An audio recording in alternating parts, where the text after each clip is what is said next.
2 సంవత్సరాలు జర్నీ చేసి ఆయన మాటలు వింటూ ఆయనకి దగ్గరగా ఉంటూ పొద్దున్నే లేకంగానే ఆయన వాయిస్ మెసేజ్లు చూసుకుంటూ ఉన్నానంటే నేను ఇంకా చాలా చాలా అదృష్టవంతుడని ఫీల్ అవుతున్నా. నేను ఈరోజు ప్రామిస్ చేస్తున్నాను, మీరు అరిచి అరిచి మీ గొంతులు పోతాయి నేను చెప్తున్నా సినిమా చూశాక. ఎందుకంటే ప్రతిరోజు ప్రతి క్షణం నాకు ఆ ఎగ్జైట్మెంట్ ఇస్తూనే ఉన్నాడు ఆయన. దీన్ని యాక్చువల్గా మిమ్మల్ని ఊహించుకుంటూ నేను చూసుకుంటున్నా. మీకు ఈరోజు నిజంగా ఒక 12 సంవత్సరాల తర్వాత ఇలాంటి పాట ఆయన చేశారు అని అంటే కేవలం మనందరి కోసం. ఎందుకంటే ఆయన్ని చాలామంది మనం ఇలాంటి సాంగ్స్లోని వీటిలోని మిస్ అయ్యాం. డెఫినెట్గా నేను చెప్తున్నాను, ఈ సాంగ్స్, ఈ సినిమాలో సాంగ్స్ ఆయన ఎంత కష్టపడ్డారో ప్రతి క్షణం మీరు చూస్తారు. ఒక్క 2 మినిట్స్లో మీరు సాంగ్ చూస్తారు. ఇప్పటికే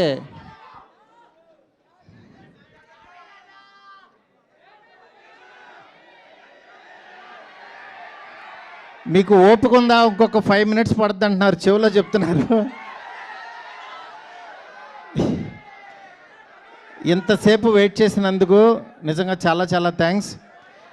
మీ అందరిలో కల్లా పెద్ద ఫ్యాన్ ఎవరు?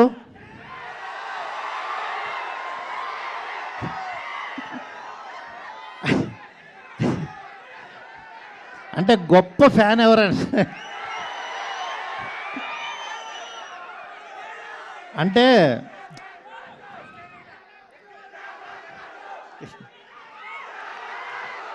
ఎస్కేన్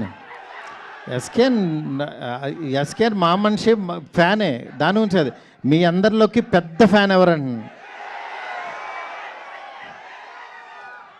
ఆ మాట అనకూడదు, ఎందుకంటే అందరం పెద్ద ఫ్యాన్సే అంటారు. ఎందుకంటే మనసులో మీరు ఆయన మీద పెంచుకున్న ప్రేమ ఎన్నిసార్లు రిపీట్ చేస్తారు.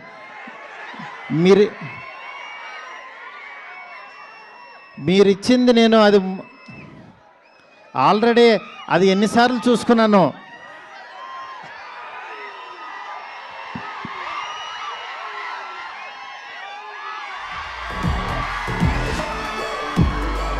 సరే, ప్రభాస్ గారితో మొదట సినిమా ఓకే అయినప్పుడు మీ ఫీలింగ్ ఏంటి? నా ఫీలింగ్ ఎలా ఉంటుందా, వాళ్ళు ఇప్పుడు చూపిస్తున్నారు, నేను మీకు చూపించడానికి అక్కడ లేదు అంతే. ఓకే, అంటే ఆ హ్యాపీనెస్ మాటల్లో చెప్పలేం. మెయిన్ ఈ సినిమాకి ప్రభాస్ గారు, విశ్వప్రసాద్ గారు చెప్పాలి. ఎందుకంటే ఈయన పెట్టిన బడ్జెట్ కానీ పెట్టిన ఎఫర్ట్ కానీ ఇవాళ మనం జాన్ 9th సినిమా చూడబోతున్నామంటే ఓన్లీ బికాస్ ఆఫ్ హిమ్. ఎందుకంటే పండక్కి ఈ సినిమా ఫ్యాన్స్కి తీసుకురావాలి. ఎందుకంటే వేరే సినిమాలు రిలీజ్ అవుతున్నాయి, కొంతమంది యాక్చువల్గా మేము ఇంత డబ్బులు కట్టలేము అని అన్నా సరే, ఈయన మాత్రం యాక్చువల్గా నేను పండక్కి ప్రభాస్ గారిని ఫ్యాన్స్కి తీసుకెళ్ళాలి అని మీకోసం తీసుకొస్తున్నారు. ఆయన నిజంగా చాలా ఎఫర్ట్ పెట్టి